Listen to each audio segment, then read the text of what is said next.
escreveu Mateus, capítulo 27, versos 22, apenas a parte A do versículo. Mateus 27, um pouquinho mais, tem mais luz aqui, amado? Não dá pra...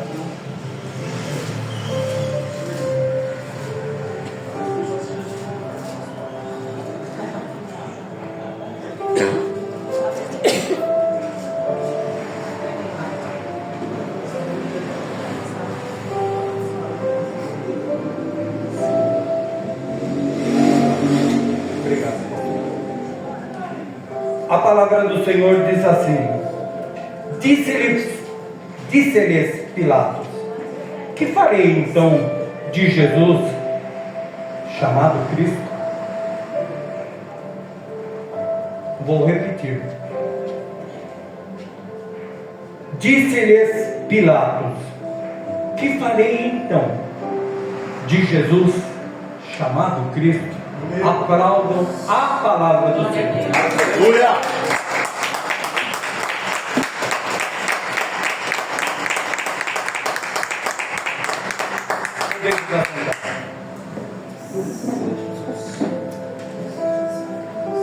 Pilatos está fazendo uma pergunta para as pessoas. Tiago, acho que no bolso do meu óculos, do meu paletó, o óculos interno.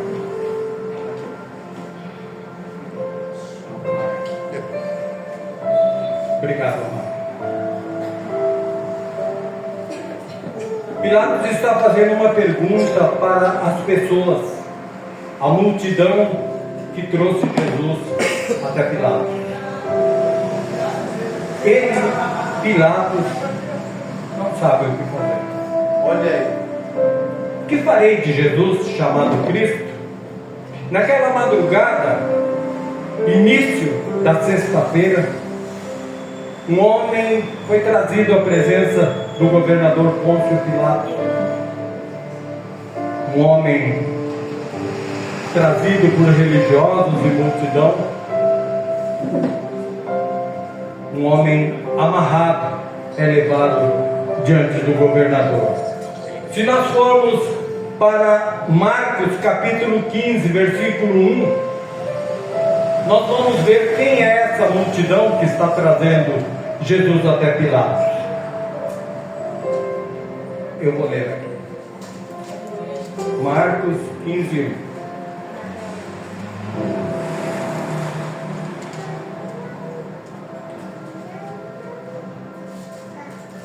1. Amém.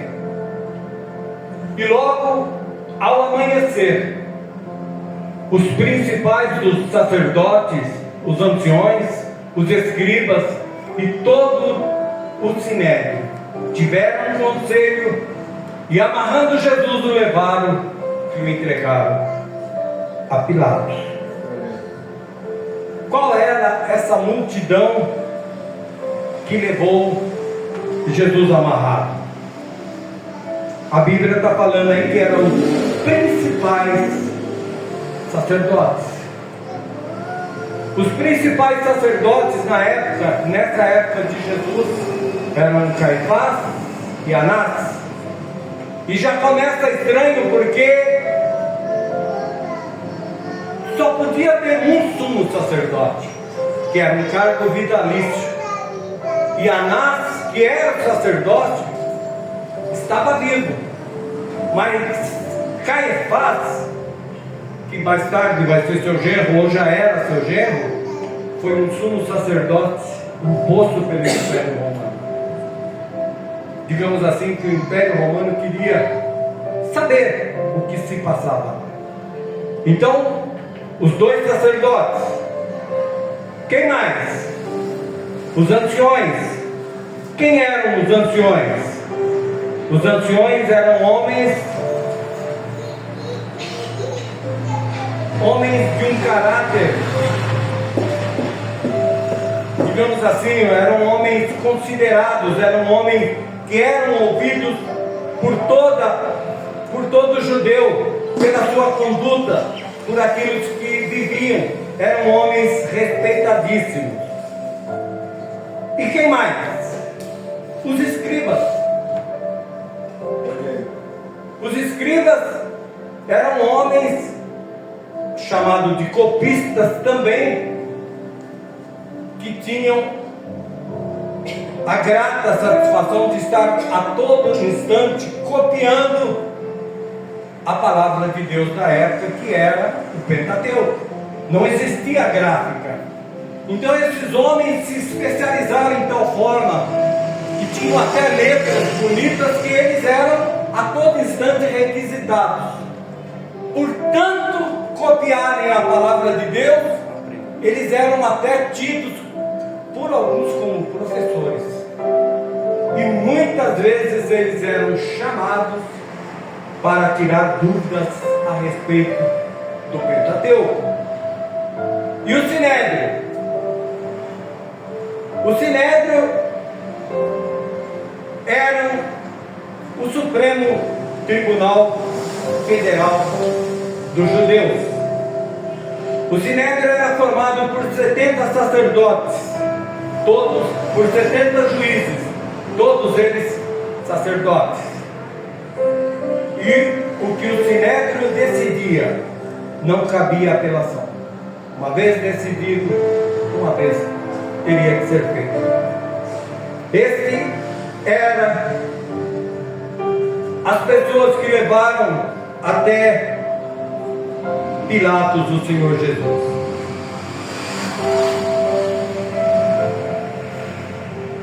É impressionante que aqui cabe uma reflexão, porque nós citamos que dentro desse grupo, os dois primeiros citados foram os sacerdotes. Os sacerdotes levaram Jesus amarrado até Pilatos, quando a função de um sacerdote é levar Jesus às pessoas, mas não amarrado, livre, para libertar. Já começa de uma forma errada. A função de um sacerdote é levar Jesus às pessoas, não importa se essa pessoa seja uma autoridade, seja ela o que for, um principal executivo, legislativo, alguém que seja um governador, alguém que tenha uma função na sociedade de uma forma exemplar, que seja um microempresário, enfim, seja ele empresários, trabalhadores, ricos, pobres, microempresários, aposentados, donas de casa, jovens, mais guia, menos guia, vão colocar Jesus na sua presença. Seja você quem. E foi isso, porque isto era a função do sacerdote, e continua hoje da mesma forma. Não importa quem esteja aqui trazendo a palavra, seja ele um sacerdote, seja ele um diácono, um presbítero, alguém que Deus chamou para trazer a palavra. A sua função é levar Jesus a Meu Deus. aquele que é incumbido de trazer a palavra tem essa função. A principal função de quem está aqui é trazer Jesus e colocar diante das pessoas. E quando Jesus aparece na sua frente, você, está com um problema muito sério. Quando você recebe a revelação de Jesus, quando Jesus se apresenta a você, trazido por um sacerdote, outro pregador ou pregadora, um círculo de amizade, de uma certa maneira, você ouviu a palavra, você está com um problema. A situação de Pilatos é emblemática, porque ela reflete uma situação que todo ser humano, homem ou mulher, grande ou pequeno, rico ou pobre, de todas as raças, terão que enfrentar a presença de Jesus.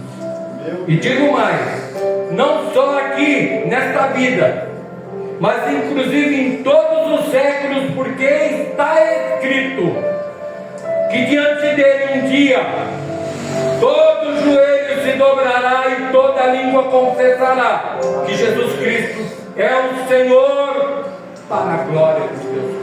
Glória a Deus.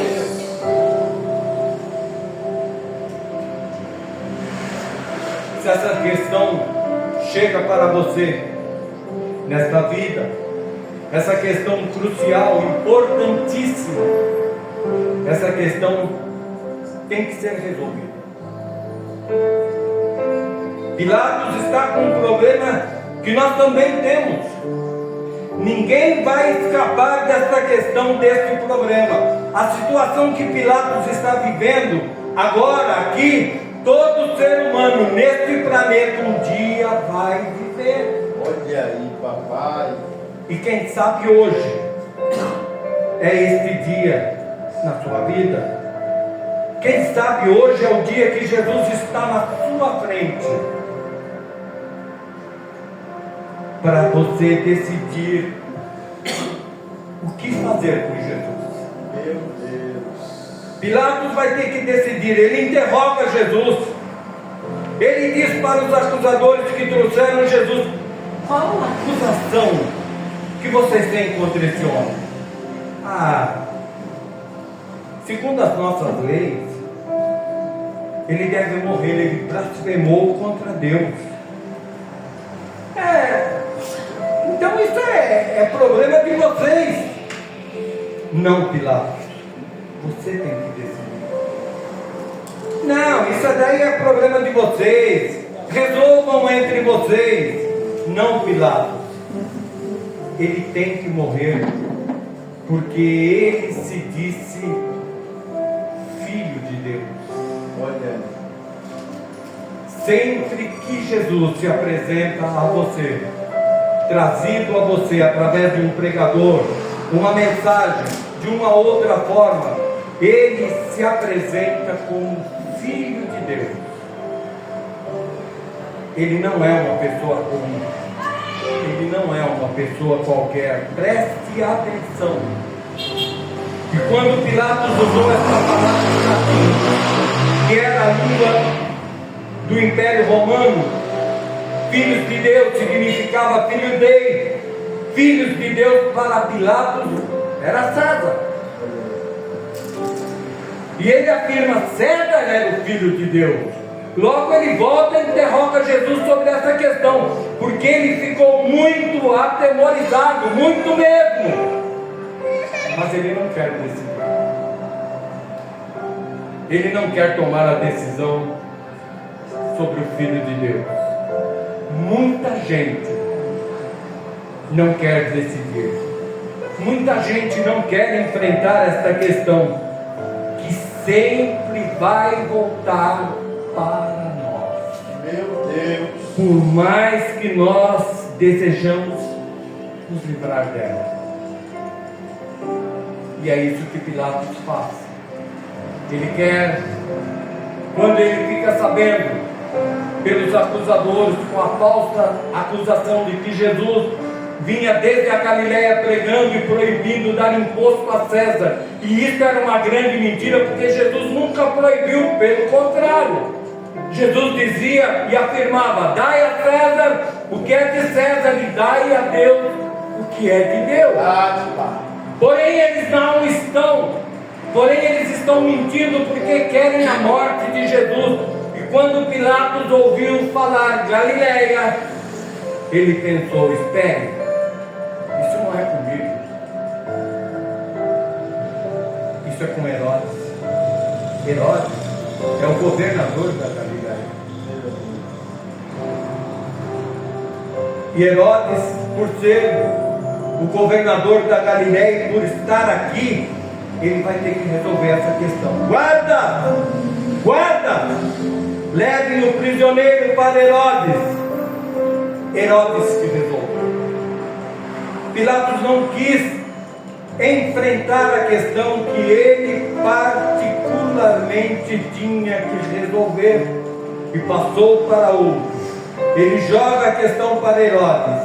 E veja o que acontece.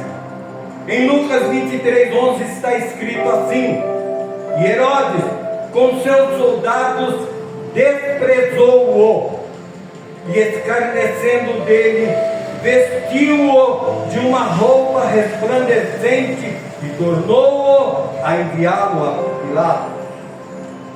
Herodes desprezou Jesus.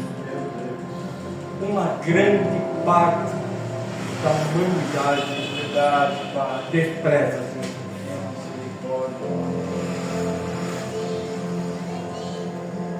Uns dizem assim: Jesus não, prefiro Maomé, prefiro Buda. Não, Jesus não. Não acredito que ele existiu. Não, eu até sou ateu, não quero saber de Jesus.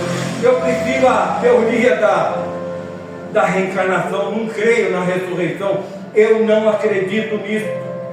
Uma grande parcela da raça humana faz como Herodes, não quer enfrentar a questão e despreza Jesus.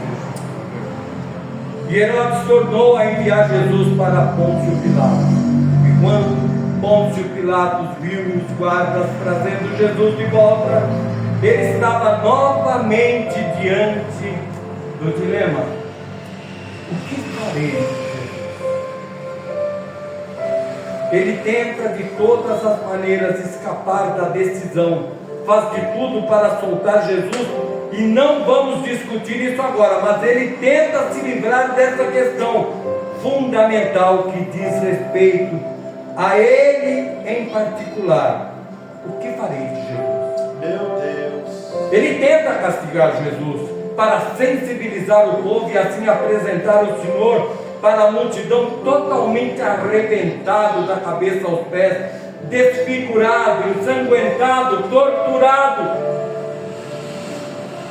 Olha para a multidão e diz: pronto, eu já castiguei, eu vou soltá-lo. Ele não quer decidir. O que farei? E a multidão disse: se você solta esse, você não é amigo de César, e nós vamos reclamar em Roma, e você vai ser destituído desse teu governo da Judéia.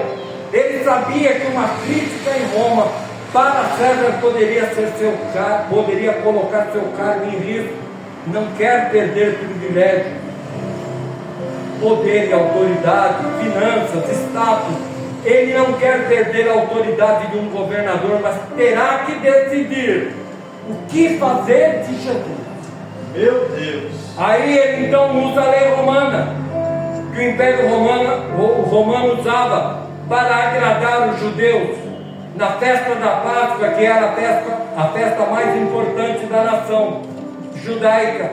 Através de um indulto presidencial soltava-se um prisioneiro judeu.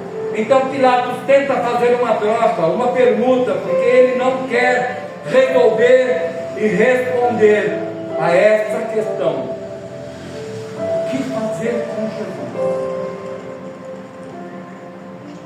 Cansativa, né? É uma repetição cansativa, né? Parece cansativo, não é? Mas tanto você quanto eu um dia teremos que Meu Deus. Ninguém vai conseguir fugir do que fazer.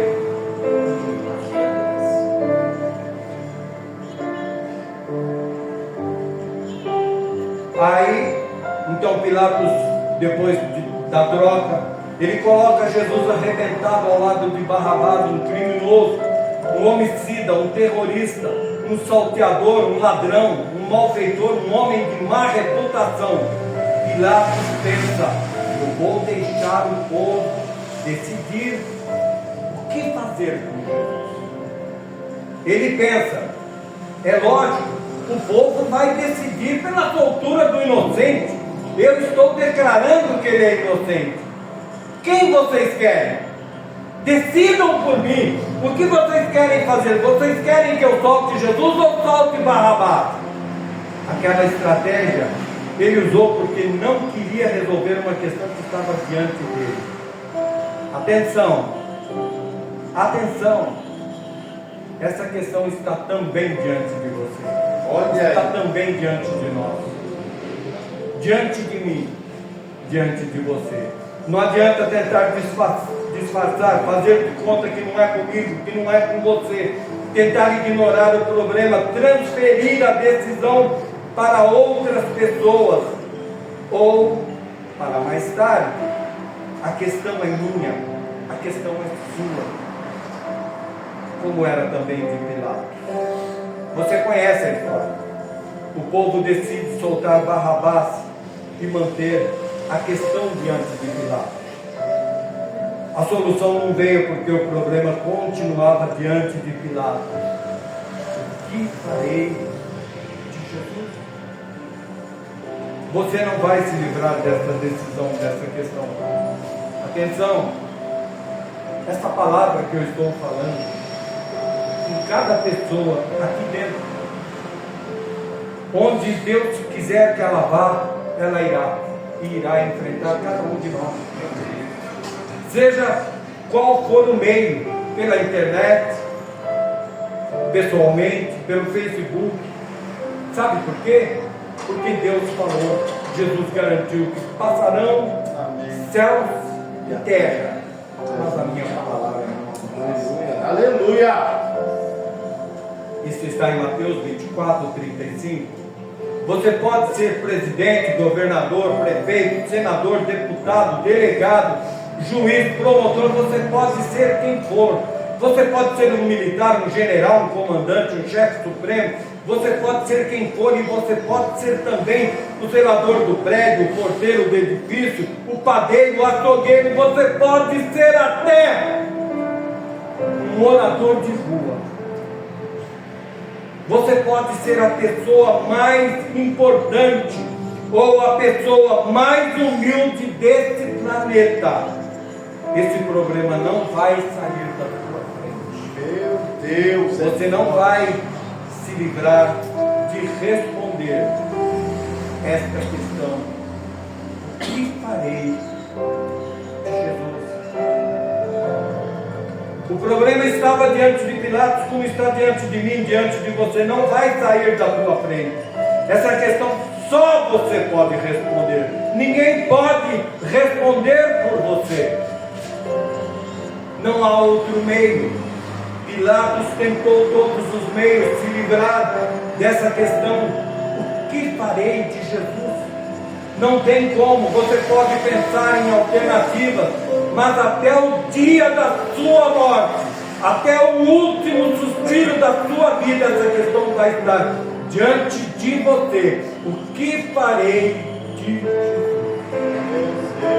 Pilatos, vendo que todas as suas artimanhas para se livrar de dar essa resposta, para fugir de ter que decidir, vendo que tudo tinha falhado, ele resolve fazer o que o povo pedia. Não é Pilatos decidindo, o Evangelho é bem claro. Ele resolve fazer o que a multidão pedia, e o que a multidão pedia, crucifica. Ele não decidiu, ele fez o que os outros queriam. Ele não tomou decisão nenhuma e ainda faz o seguinte: preste atenção. Após ter declarado por mais de 3 vezes que Jesus é inocente, que não cometeu crime algum, depois de ter açoitado barbaramente e torturado um inocente, depois de tudo, sem resolver, sem responder à questão, faz o que o povo quer. A decisão é dos outros e não dele. Ninguém pode decidir por você. Meu Deus. O que fazer com Jesus? Ninguém. Não adianta. E você que tem, é você que tem que resolver. Ele ainda pega uma bacia com água e diante da multidão, num gesto teatral, hipócrita, lava as mãos. Todo mundo observando em silêncio, ele lavando as mãos, pegando a toalha, enxugando as mãos. Ele diz, mas diz erroneamente. Ele diz de uma maneira enganosa para si mesmo. ele está enganando a si mesmo, ele está se enganando com a seguinte mentirosa afirmação. Ele diz: estou inocente do sangue desse justo, conforme está escrito em Mateus 27, 24. Não adianta não adianta você ver com essa história de que não tem nada a ver com Jesus. Pilatos ficou neutro nessa questão, achando que com isso estava resolvendo um problema particular seu. Só que ele não resolveu. Não adianta a sua declaração de ser inocente, pelo contrário, diante de Jesus você não pode se declarar que é inocente. Diante de Jesus você tem que admitir que é culpado. Pilatos está totalmente errado. Se o próprio apóstolo Paulo, perseguidor no início da igreja, quando se converteu, afirmou: Cristo veio ao mundo para salvar os pecadores, dos quais eu sou o principal. Diante de Jesus você não pode se dizer inocente. Pilatos disse ser inocente quando ele deveria dizer: eu sou o pecador. Porém, preferiu lavar as mãos. Ele ficou neutro. Há muitas e muitas pessoas neutras ouvindo esta palavra. Não, tudo bem, eu até vou para a igreja. Eu gosto de Jesus, acredito nele, creio que ele existe, mas quero continuar assim. Na minha casa, por exemplo, na minha família, não são católicos, outros evangélicos, outros espíritas, mas eu quero ficar bem com todos. Vou ficar na minha, neutro, errado. Você terá que resolver essa questão. Meu Deus. Pilatos quis ficar bem com todo mundo para fugir de responder a uma questão que dizia respeito só a ele. Essa questão diz respeito só a você. O que farei de Jesus? Aqui nesse ponto, um certo pregador foi questionado a respeito dessa pregação, e ele fez uma ilustração que eu gostaria de dividir com os irmãos. Havia um certo homem, jovem ainda. Ele estava em cima de um muro. Este homem em cima de um muro, ele olhava do seu lado direito e ele via Deus, ele via Jesus, ele via o Espírito Santo, ele via os querubins, os serafins, ele via toda a entidade dos céus que diziam para ele: ei, desce para cá, desce para o nosso lado, vem para o nosso lado, eu quero te salvar. E do lado esquerdo desse muro havia Satanás, Lúcifer, entidades malignas, todos os demônios do inferno estavam do lado esquerdo e não abriam a boca. E esse homem em cima do muro, e o lado direito dizendo: ei, vem para cá, vem se salvar, Jesus te ama, desce, vem para o nosso meio. Ele olhava para o lado esquerdo novamente, e ele via todos os demônios, todas as entidades do inferno, e ele não abriu a boca. De repente, esse homem se questionou: por que o lado direito luta tanto e me chama para a salvação, e o lado esquerdo não abre a boca? Demônio, em nome de Jesus, me responda, por que vocês não estão me chamando? Volte, Pai. Lúcifer olhou para ele e falou: eu não preciso te responder nada, você já está em cima do fogo, você já é.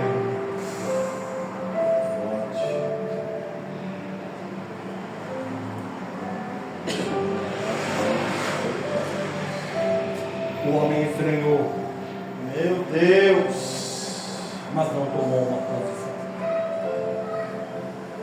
Você é neutro? Você não quer responder essa questão? O que fazer com Jesus? pois saiba que você já está condenado.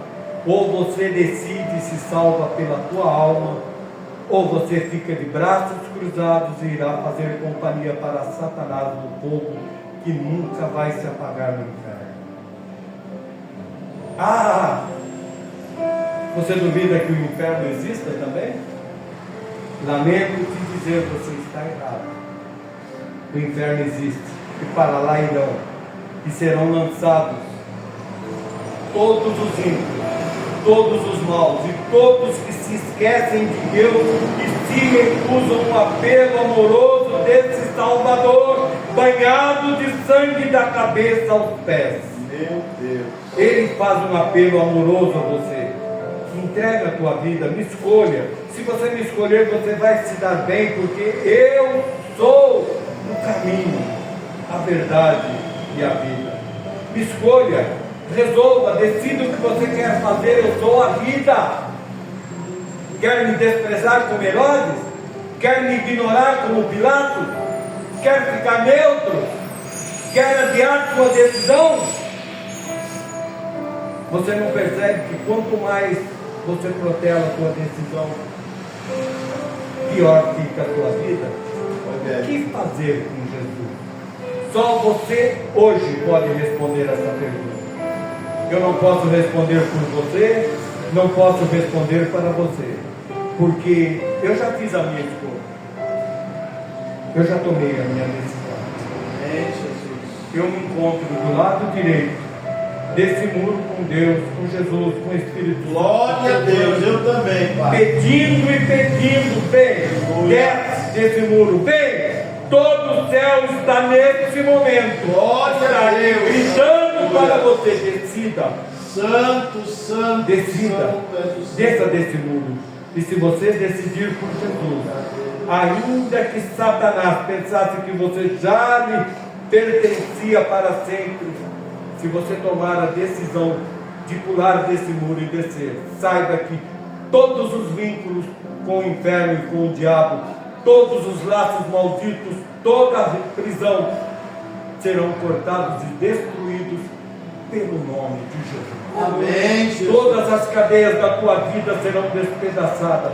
Todos os vícios que te atormentam e te aprisionam até hoje, todo sofrimento, angústia, medo, choro, depressão, se você descer do muro e abraçar a Jesus, Glória a você Deus. vai encontrar vida e vida de verdade. Todo o seu passado será apagado, os seus pecados serão perdoados, o teu nome será escrito no livro da vida do Cordeiro. E você está tomando a decisão certa, pois resolveu ficar com Jesus. Eu termino afirmando: não foi a multidão que matou Jesus, não foi Pilatos. O próprio Senhor Jesus, 10 dias antes de sua crucificação, disse aos discípulos: subamos a Jerusalém, e lá eu serei preso, serei julgado, serei condenado, torturado e crucificado, e morrerei, mas no terceiro dia. Aleluia. Glória a Deus. Se Jesus disse que ia morrer crucificado, foi ele que decidiu a sua própria morte. Não foi o povo, nem Pôncio Pilatos. Jesus foi crucificado por sua vontade, pela sua vontade própria, para poder levar nossas maldições, porque está escrito: maldito todo aquele que morrer no madeiro. Para levar as nossas maldições, ele morreu no madeiro.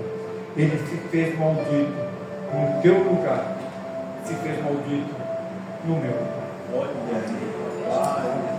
Se ele morresse pelo sinédrio, teria que ser por apedrejamento. Sim. Então a sua palavra não se cumpriria, porque ele profetizou que iria morrer crucificado. E somente os romanos executavam os prisioneiros através da cruz. Então Jesus já sabia de tudo. Não foi decisão de Pilatos.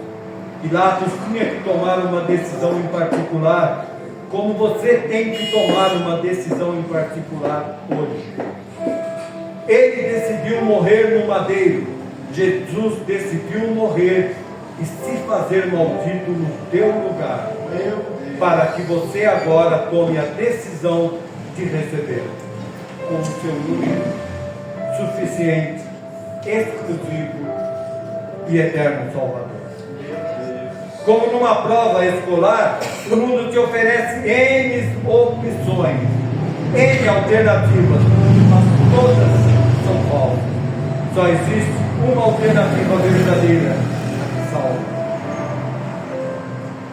Chama-se Yeshua, o nome que significa em hebraico o Deus Salvador. Aleluia!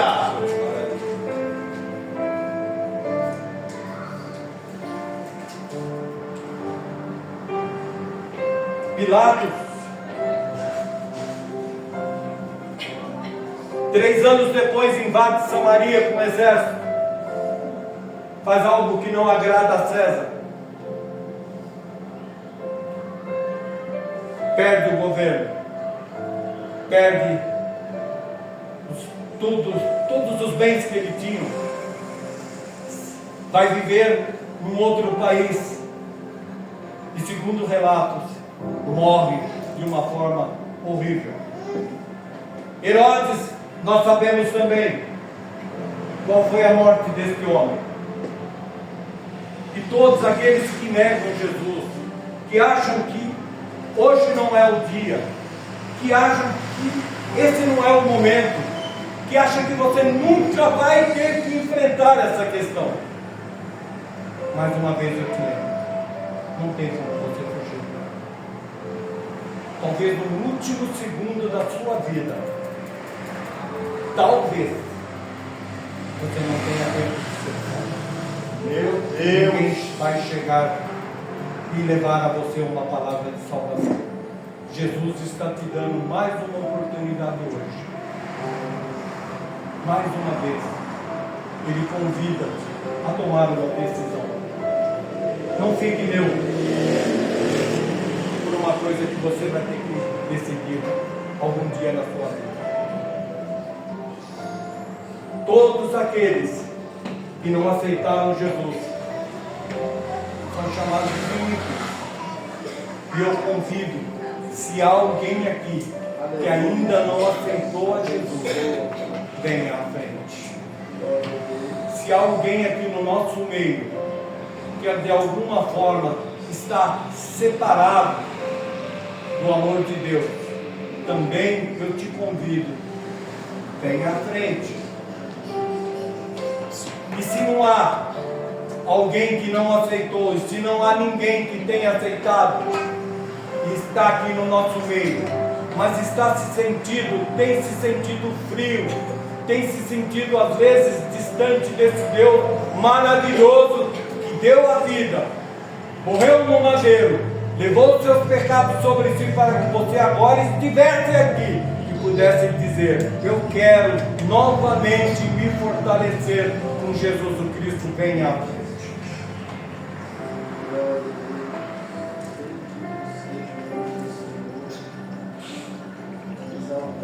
Não tenha vergonha de se sentir fraco, porque eu sou um dos que estarão aqui orando na frente.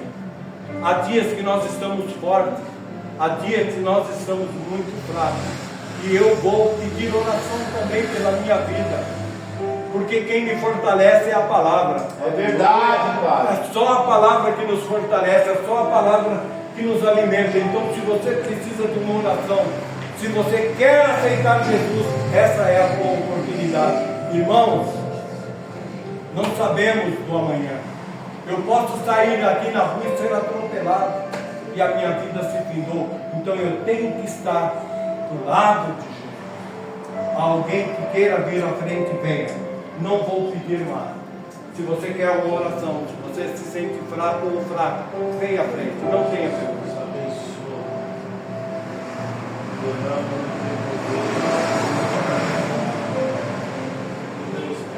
Não há ninguém? Ô, glória, aí, ó. Mais alguém? Fica aqui, ó. Abençoa, Pai. Fortaleça, Pai. A nossa força é o Deus. Presença, Pai. A nossa força é a palavra. Amém, Jesus. Às vezes, há pessoas que se sentem envergonhadas por uma oportunidade que é a melhor oportunidade da sua vida. Quando Jesus te chama, vem, filho meu, vem, amado meu, vem para um lugar que está reservado para aqueles que irão subir comigo quando a trombeta tocar. Pai querido, Pai amado, nós oramos por esses dois jovens que estão aqui na frente. Todos nós, Pai, precisamos do Senhor fortalecer. Eu também vou pedir oração para que o Senhor me fortaleça. Para que eu nunca me esqueça, Pai, de que naquele madeiro o Senhor morreu pela minha vida, que naquele madeiro o Senhor levou os meus pecados, que naquele madeiro o Senhor escreveu o meu nome no livro da vida do Cordeiro. Mas o Senhor pede também para que cada dia mais eu me fortaleça no Senhor, que eu busque em Ti, através do Senhor, através da oração de Jesus e do conhecimento da Tua palavra, um fortalecimento para prosseguir. E eu peço a Ti, Pai, que o Senhor fortaleça o caminho desses homens, desses jovens, cada dia mais sejam eles cheios da Tua presença, cada dia mais, Pai, o sangue do Cordeiro vertido na cruz, sejam sobre as suas vidas, os limpando, os curando, os renovando e restaurando, em nome do Senhor Jesus. Eu peço ao pastor que ore pela minha vida e ore por toda a igreja. Pastor,